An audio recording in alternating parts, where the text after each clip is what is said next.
Salams and welcome. Thank you for joining another reading of the English Holy Quran, translation commentary by Yusuf A'lee. And this is the introduction for the non-Muslims who are curious about Islam, as well as a revision for those of us who are Muslims. Alhamdulillah. This is published by the IPCI, the Islamic Propagation Center International, from Durban in South Africa. And we are busy with chapter number 18, which is Surah Kahf, the cave. And we are busy with part number 6.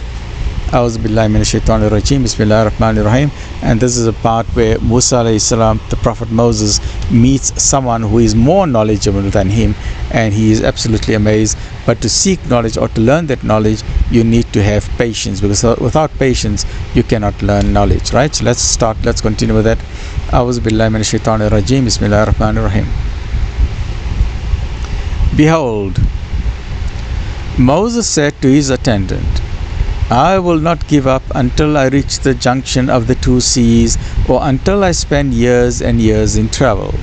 But when they reached the junction, they forgot about the fish, which took its course through the sea straight as in a tunnel. When they had passed on some distance, Moses said to his attendants, Bring us our early meal. Truly, we have suffered much fatigue at this stage of our journey. He replied, the attendant replied, Sawest you what happened when we betook ourselves to the rock? I did indeed forget about the fish. None but Satan made me forget to tell you about it. It took its course through the sea in a marvelous way.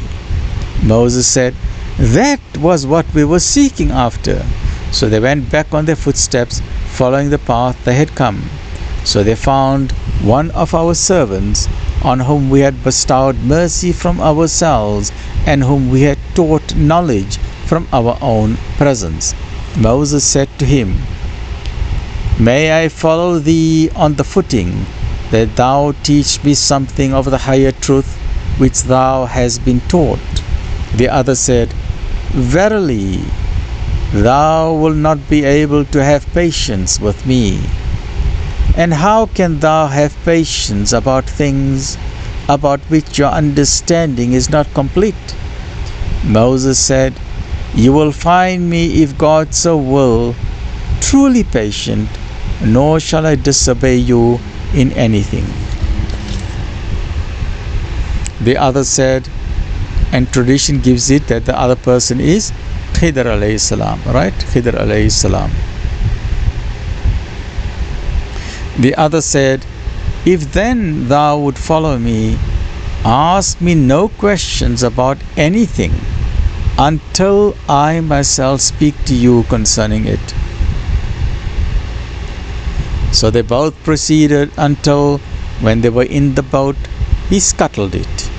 Said Moses, Hast thou scuttled it in order to drown those in it? Truly, a strange thing hast thou done. He answered, Did I not tell thee that thou canst have no patience with me? Moses said, Rebuke me not for forgetting, nor grieve me by raising difficulties in my case. Then they proceeded until they met a young man. He slew him. Moses said, Hast thou slain an innocent person who had slain none? Truly a foul, unheard of thing hast thou done. So this brings us halfway through the Quran, alhamdulillah. We have finished now 15 paras out of 30, or 15 juz of the Quran. If the Quran is made up into 30 equal sections, we have now come to the end of 15 sections, 15 out of 30. Alhamdulillahi Rabbil Alameen. He answered, Did I not tell thee? Let's read that again. Then they proceeded until they met a young man. He slew him. Moses said, Hast thou slain an innocent person who had slain none? Truly a foul, unheard of thing hast thou done. He answered, Did I not tell thee that thou canst have no patience with me? Moses said, If I ever ask thee about anything after this, keep me not in thy company, then wouldst thou have received full excuse from my side. Then they proceeded until when they came to the inhabitants of a town, they asked them for food, but they refused them hospitality. They found there a wall on the point of falling down, but he set it up straight. Moses said, "If thou had wished, surely thou could have exacted some recompense for it." He answered, "This is the parting between me and you. Now will I tell thee the interpretation of those things over which thou was unable to hold patience, over which you were unable to hold patience. First, as for the boat, it belonged to certain men in dire want. They plied on the water.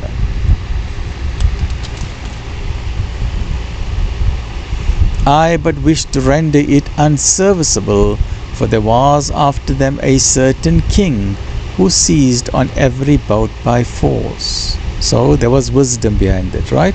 Point number 2. As for the youth, his parents were people of faith, and we feared that he would grieve them by obstinate rebellion and ingratitude to God and man. So we desired that their Lord would give them in exchange a son better in purity of conduct and closer in affection. As for the wall, it belonged to 2 youths, orphans in the town. There was beneath it a buried treasure, to which they were entitled. Their father was as being a righteous man. So thy Lord desired that they should attain their age of full strength and get out their treasure, a mercy and favor from thy Lord. I did it not of my own accord. Such is the interpretation of those things over which you were unable to hold patience. Right?